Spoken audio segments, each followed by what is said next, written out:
Africa is the second largest and second most populated continent, showcasing stark contrasts. It holds ancient traditions alongside youthful vibrancy, immense resources but faces exploitation, and boasts independence while grappling with foreign interference. Recently, some Western leaders have labeled African nations as shithole countries, igniting outrage and global dialogues about Africa's portrayal and treatment, especially by the West. These damaging terms reflect ignorance, but they reveal two competing narratives. One depicts Africa as a land of poverty, corruption, and chaos. The other presents it as a rich whole full of untapped wealth, potential, and human resources. This essay will critically evaluate these narratives and delve into the enduring interest the West has shown toward Africa over centuries. Understanding the shithole narrative. To grasp the controversy, we must explore the origin of the term. The shithole countries comment, attributed to former U.S. President Donald Trump in 2018, represents a gross oversimplification of intricate issues. Unfortunately, this reflects a historical trend of viewing Africa through a skewed lens of dysfunction. 1. Poverty and underdevelopment. Indeed, parts of Africa grapple with severe poverty. The World Bank indicates that sub-Saharan Africa holds around 60% of the world's extreme poor. This leads to assumptions that Africa is fundamentally impoverished. Yet, such views neglect critical historical contexts, especially colonialism, exploitation, and unjust economic systems that have shaped these conditions. 2. Conflict and corruption. Many African nations have faced internal strife, coups, and corruption. The civil war in South Sudan and ongoing instability in the Democratic Republic of Congo highlight undeniable challenges. Corruption leads to significant financial losses each year. However, corruption is a global issue, not exclusive to Africa. Additionally, many challenges stem from colonial legacies that disrupted traditional governance and installed foreign systems lacking legitimacy. 3. Media representation. Western media often presents Africa negatively. Images of hunger, violence, and turmoil overshadow its thriving cultures. Such narrow portrayals extrapolate stereotypes and obscure the dynamic economies and innovative youth throughout the continent, reinforcing misconceptions about Africa as a shithole. The reality: Africa as a rich whole. Despite its challenges, Africa is overflowing with wealth, natural, human, cultural, and intellectual. The term rich whole aptly describes its potential. Africa is rich in value but often entangled in exploitation and underdevelopment due to internal governance obstacles and external manipulations. 1. Natural resource. Wealth. Africa boasts an estimated 30% of the global mineral resources, 12% of the world's oil reserves, 60% of global gold, percent of platinum and chromium, abundant reserves of cobalt, lithium, and rare earth elements crucial for technology and green energy. 2. Agricultural potential. Africa contains over 60% of the world's unused arable land. With proper investment and infrastructure, it could not only feed itself but become a food exporter.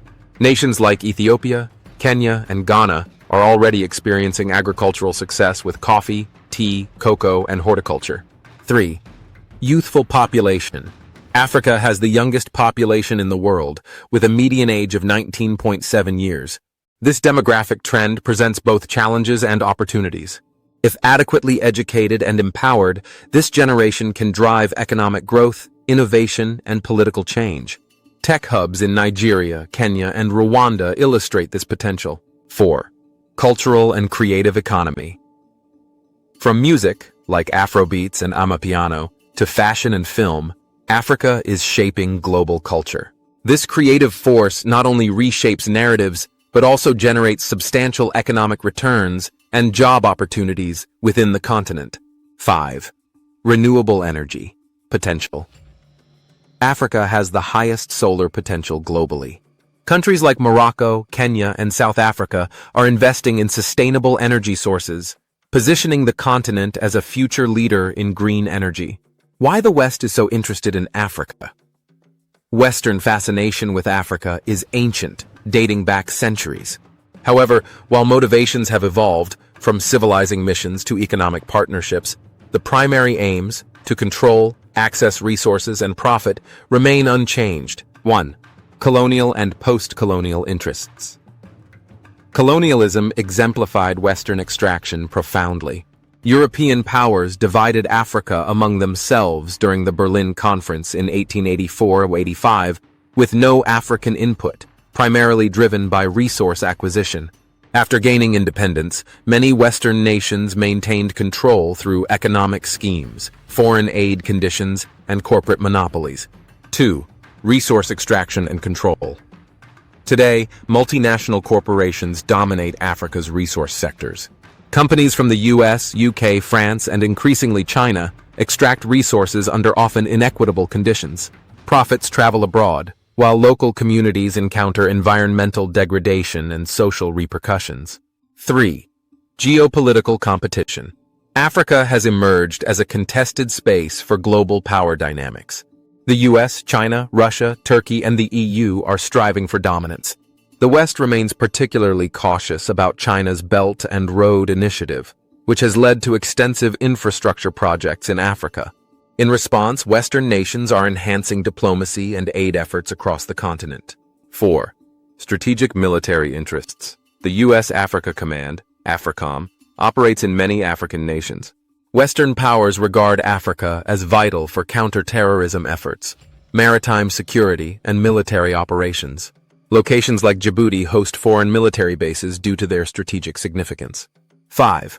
Markets and investment opportunities. Africa's expanding middle class and urbanization mark it as an emerging market. Western companies invest heavily in banking, telecommunications, real estate, and consumer goods sectors. The African Continental Free Trade Area, AFCFTA, established in 2021, further enhances Africa's attractiveness as a cohesive market. 6. Human capital and migration. The West also views Africa as a source of both skilled and unskilled labor. Migration of doctors and engineers and students studying abroad bolster Western economies. Meanwhile, irregular migration raises concerns, prompting the West to utilize aid and military support to secure borders. 7. Climate change and environmental concerns. Africa plays a crucial role in global climate objectives. Its forests, such as the Congo Basin, are vital carbon sinks. The West seeks conservation agreements and carbon credits, often negotiating with African governments for environmental stewardship initiatives. Africa's challenges, internal and external. While Western influence is a significant factor in Africa's problems, many challenges are also internal. 1. Governance and leadership. Poor governance, weak institutions, and authoritarianism frequently obstruct Africa's progress. Elections are often contested, opposition parties face suppression, and state resources are misappropriated. Leaders like Rwanda's Paul Kagame and Botswana's Mokgweetsi Masisi demonstrate that effective governance is achievable, but they remain exceptions. 2. Intra-African trade and unity. Africa engages more with global trade than with itself. This lack of intracontinental commerce increases dependency on foreign markets and diminishes resilience. While the AFCFTA is positive, infrastructure and policy challenges still need addressing. 3. Education and innovation gaps. Numerous African countries underfund education and research.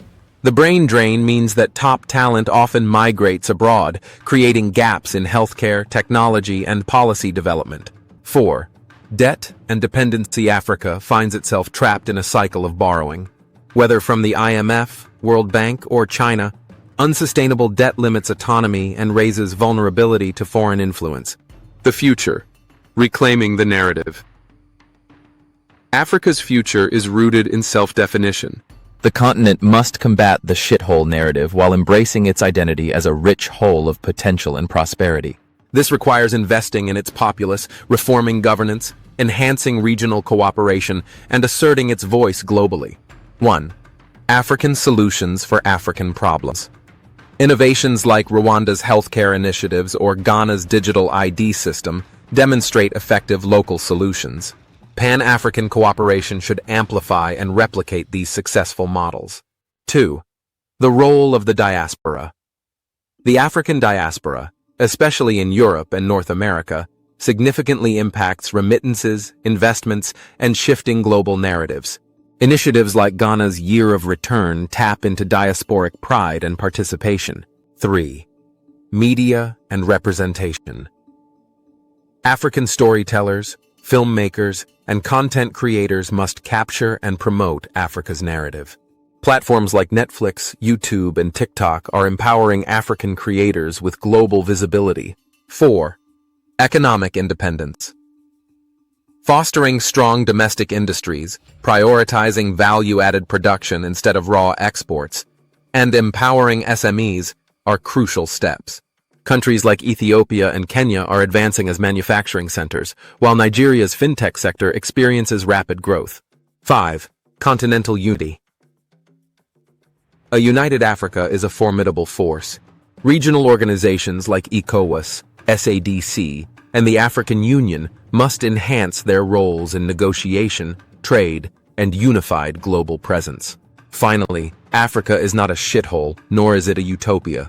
It is a rich, complex continent, navigating historical burdens, modern challenges, and promising opportunities. Africa is indeed a rich whole, abundant in resources, culture, talent, and possibilities, but too often ensnared in cycles of exploitation and underdevelopment. The West's interest underscores Africa's value, not its shortcomings. Africa now must leverage this attention to redefine partnerships, demand equity, and assert respect. The continent's destiny resides not in external powers, but in the determination of its people to rise, build, and thrive independently.